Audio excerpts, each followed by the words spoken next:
I wanted our free-thinking children to benefit from their local non-theist community as much as I was. So my kids accompanied me on far hikes, far dinners, far community service activities like the Helping Hands Pantry in town and the Helping Hands Community Garden. Hank started working the Market Night Atheist booth in Redlands, right across from the Are You Going to Heaven or Hell? For a while, FAR posted an event called the BFG, Beer, Family, and Games. That was at a local brewery in town. And sure enough, they started meeting other free-thinking children.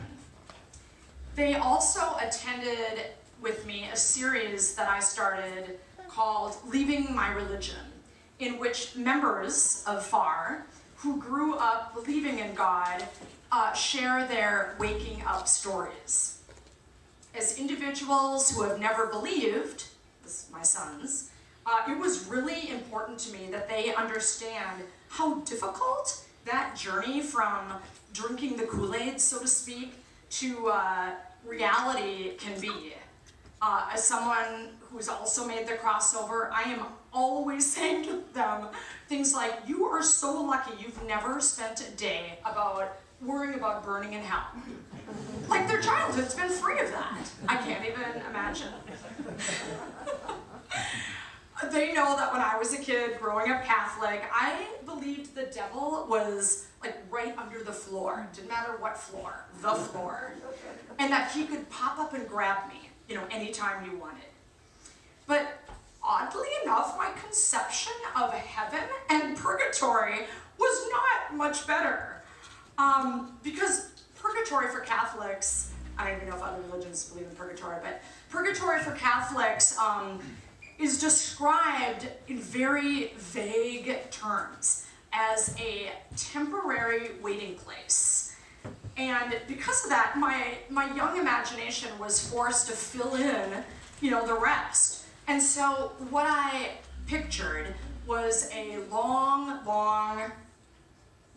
tunnel, hundreds of miles long, in which dead people, dead and alive, just like me, so not so bad, that's what purgatory is, right? Not so bad that you've been sentenced to hell, but not great enough that you've been, that you could zoom right to heaven.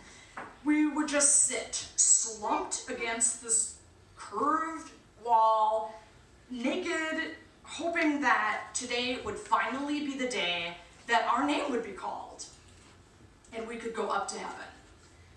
So this image of not knowing if I was going to be there 10 days, 10 months, or 10,000 years felt like a kind of torture. It also struck me as beyond boring, and that kind of scared me, that whole waiting in the hall, period. But then I would stress out thinking about heaven. What does one do when they've reached the pinnacle? No one knows? Because this is not achievable on earth. Just like purgatory, I fretted about being bored in paradise as well. The thought of having nothing to do once I found and caught up with all my dead friends and family terrified me. It's that same panicky feeling you get when you feel trapped. It's horrifying. So I dwelled on the quandary as a child of no escape, of no other option but hell. And the only way you can get sentenced to hell is if you royally piss off God. And I didn't want to do that, so I resigned myself to heaven as the lesser of the two evils. Messed up. Despite being aware of my own Christian conservative roots, in other words, that I was once the spitting image of the overwhelming number of religious enthusiasts at my children's school, Hank and Levi still struggle with the urge to feel frustrated. When a religious classmate does not believe in global warming, or that the universe is, almost 14 billion years old, when they don't subscribe to the Big Bang Theory, but instead think that God created everything in his image, when they reject evolution and insist that humans have only been around for several thousand years instead of first evolving in Africa about 2 million years ago, it agitates them. Their impulse is to dismiss these kids as being intellectually inferior and unsophisticated, even though their better, more compassionate selves knows this isn't right or helpful to be so condescending. And so I'm compelled once again to remind them of my own experiences some more. These kids that you get annoyed with are no different than me, I tell them. When I was that age, I was a product of my environment. I was indoctrinated, and so are they. When I was their age, I didn't even know there was such a thing as people who did not believe in God. I didn't know the word atheist until I went off to college. And also, just like me, some of these kids, I told them, will leave home when they graduate. They'll get far enough away to gain a little perspective and a little objectivity and come, hopefully, to their own conclusions about these matters. So, when Hank and Levi were small, I did the best I could to make it clear to them that our uptown and neighborhood in Minneapolis does not in any way represent the world at large. I informed them that, they were like 3 and 5 at this time. I informed them that there are many places in the world in which most everyone who inhabits that area is deeply religious. So much so that their place of worship dictates their stance on many issues, such as a woman's right to choose, or gay rights, certain medical research, birth control, and how they judge other religions, etc. I was sure to add, though, that it is always a mistake, however, to generalize an entire demographic, assuming that if someone is from Alabama, for example, not every single one of them is necessarily a hardcore Southern Baptist. So I really stress that they should see people as individuals, to judge them by their own merit. And furthermore, even if someone does believe in God, it doesn't mean they are inferior to you, or that they should be treated any differently than you are treating your new atheist friends that you found. The most important and effective thing you can do is simply represent yourself as a kind and decent person. And who knows, someday you may get a message from one of these kids saying, "Hey, remember me? I'm that kid who coaxed you into attending a Bible class with me, and now I'm an atheist." People's beliefs sometimes evolve and change dramatically. So whenever I blabbed on and on and on like this, I was always aware that a lot of what I was saying was almost certainly too abstract for their young minds to truly comprehend. And it was during moments like this that I knew, deep down, that their lives surrounded by liberal secularists in Uptown wasn't all positive. That living in comfort for too long was likely stunting the lot of us. And I can say without a doubt, it made us less equipped for our move to Redlands. But that's okay. It was a rocky start, but we are all the better for it. When you are in the minority, you have two choices. You either find your voice or you keep silent. It's up to each one of us to decide what we're going to do. And until we are confronted, it's impossible to know for sure how strong we truly are, or what we'll do when our convictions are put to the test. We can speculate in abstract terms, but that's not the same. So today I am happy to report that my kids have found their voices, and here are a few examples.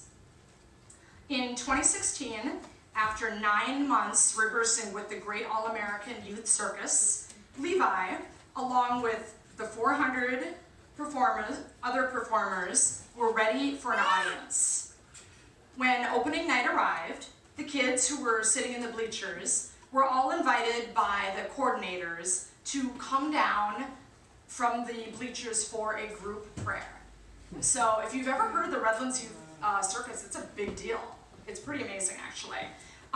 So imagine, Levi was 10 at the time, and all 400 kids came down from the bleachers, except for Levi. He stayed sitting in the bleachers, and he was 10 years old at the time. Yeah.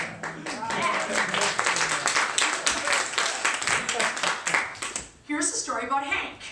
I have to be balanced. Already in 6th grade, he was wearing atheist t-shirts that he purchased at the Redlands Ask an Atheist Market Night booth with his own saved money. I know Hank, and I know the purpose wasn't to provoke anyone or to call extra attention to himself, because that is the antithesis of who Hank is as a person. He just wore them because he appreciated the wry and just spot-on messages that these different t-shirts displayed. So one that says, like, in the beginning man created God, right? Classic. And another one, a little more serious, that says science flies people to the moon, religion flies people into buildings. T-shirts are perfect for someone like Hank, who does have very strong views, but doesn't need to shout them from the rooftop. They really can be a brilliant way of fairly unobtrusively telling people something fundamental about yourself. They leave it up to others whether or not they want to investigate further, and some do. And t-shirts can also inspire like-minded people to come forward. That same year in English class for Hank, students were assigned a persuasive speech. They could choose the topic. So Hank's first choice was to convince his audience of 13-year-olds that God does not exist. Wow. We talked it over and agreed that this is probably impossible to do in 10 minutes. Even though it would have been a slick counter to two other students who were doing their speeches on proof that there is a God. However, with an audience of likely 100% believers, I mean, how much persuading did those other boys really have to do, right? So Hank came up with a different idea. Would it be possible to chip away at some of the more implicit biases a lot of believers have toward atheists? Specifically, that atheists aren't as moral as religious people, and persuade them otherwise. It seemed worth a try. In his speech, he pointed out that atheists act morally not because they are trying to avoid everlasting torment, but for no other reason than it's the right thing to do. Atheists make moral choices without the benefit of a divine bribe, and that has got to be more commendable. Through his research, Hank discovered what really didn't surprise either one of us, which is that when the values of atheists and secular people have been compared to those who are religious, atheists and secularists are significantly less nationalistic and prejudiced, less anti-Semitic, less racist, less dogmatic, less ethnocentric, less closed-minded and authoritarian. In addition, atheists and secularists support gender equality in larger numbers than religious people. Insofar as the acceptance of homosexuality and support of gay marriage, atheists and secular people again stand out. And finally, atheists and secular people are far less supportive of war and torture. All of which reveals that we do have very clear and pronounced values and beliefs concerning moral, political, and social issues. So Hank included all of these studies and statistics in his speech. When he came home that day, I asked how it went and if any students had any questions. Not one did. But I said to him, it doesn't mean that you didn't give them pause. If I'd heard a speech like that when I was a 7th grader, I would have been incapable of responding as well. The idea that a non-believer could be a decent person would have been so novel to me, I would not have been able to process it fully on the spot. The following year, when Hank was an 8th grader, he got in trouble for not standing and reciting the Pledge of Allegiance, which is, even in public schools, it's pumped through the classroom speakers at the start of first period. Because the students have a rotating class schedule, first period is always a new teacher, every day, new class. So I actually had assumed Hank was not standing for the pledge, that was fine with me. But then one day he came home from school rather distraught.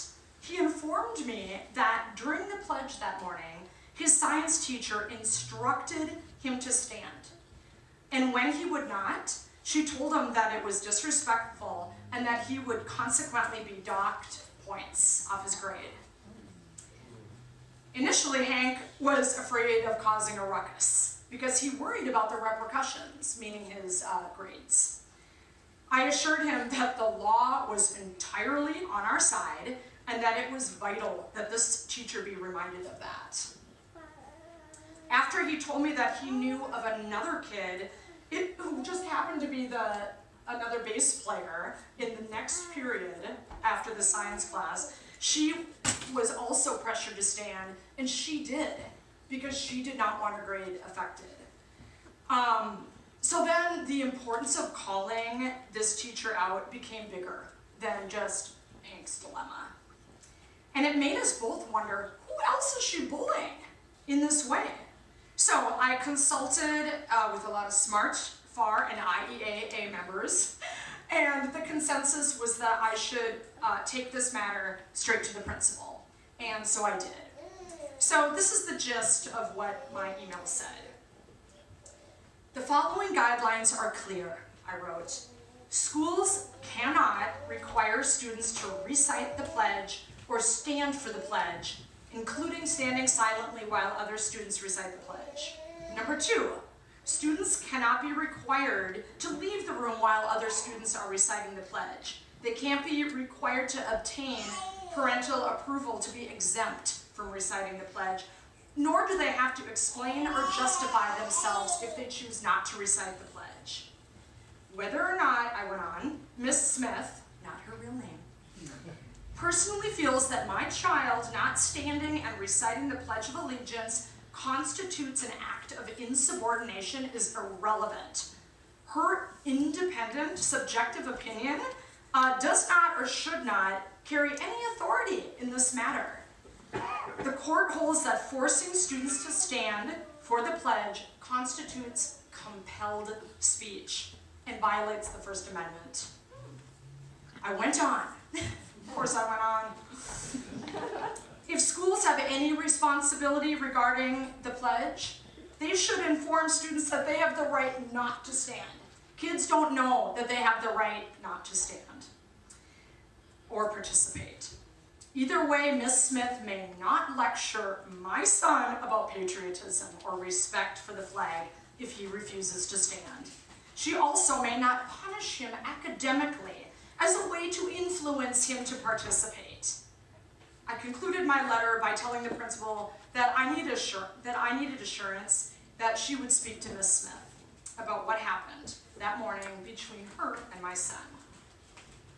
I needed to know that this was not going to happen again, not only to my child, but to any other student of hers that she was also bullying in this way.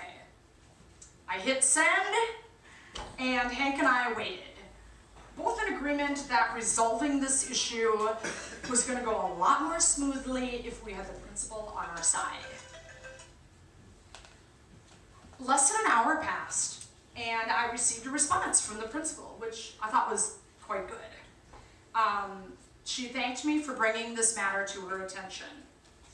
I understand your frustration with this situation, she said, and will certainly address the issue. Then she added, I appreciate you making me aware of this incident, and I will handle it appropriately. So When I followed up a few days later, the principal told me that she indeed had spoken to Miss Smith and had assured me that Hank will never again be pressured to stand for or recite the pledge, nor will his decision not to affect his grade in any way. And it didn't, at least as far as we could tell. Both Hank and I were really glad that we took action, but I have to say, if I could do the whole thing over again, I would have insisted that Hank and I be in the room. I have no other choice but to trust that this teacher, or that the principal really took this matter seriously. But I really would have liked total proof of that. But, so I really wanted to make sure the situation was handled seriously enough, but I also would have insisted that Miss Smith apologize to Hank, which she never did do. So, believe me when I say that there are so many more stories like this which demonstrate my boys' commitment to being authentic about who they are. Like when Levi filled out his All About Me card in 6th grade English class and included that along with being a drummer and a juggler and an avid ping pong player, he is also an atheist. Stories in which he and Hank have made the choice not to conceal who they are and what they stand for. Even though in elementary and middle school, that would just always be the easier choice, wouldn't it? So I don't have to tell any of you today that we are still living in a religious world. In Redlands, in addition to the after-school Christian clubs, there's the school bus service that's called Pure Cross Transportation. And if anyone can figure that title out, come talk to me afterwards, because I don't really get it. Pure Cross Transportation, which offers to pick up and drop off kids whose parents can't get away during this time. And one of its stops is likely the Heretic House, which is an after-school program that is also run by Christians. So there's likely some agenda there. Us heathens in Redlands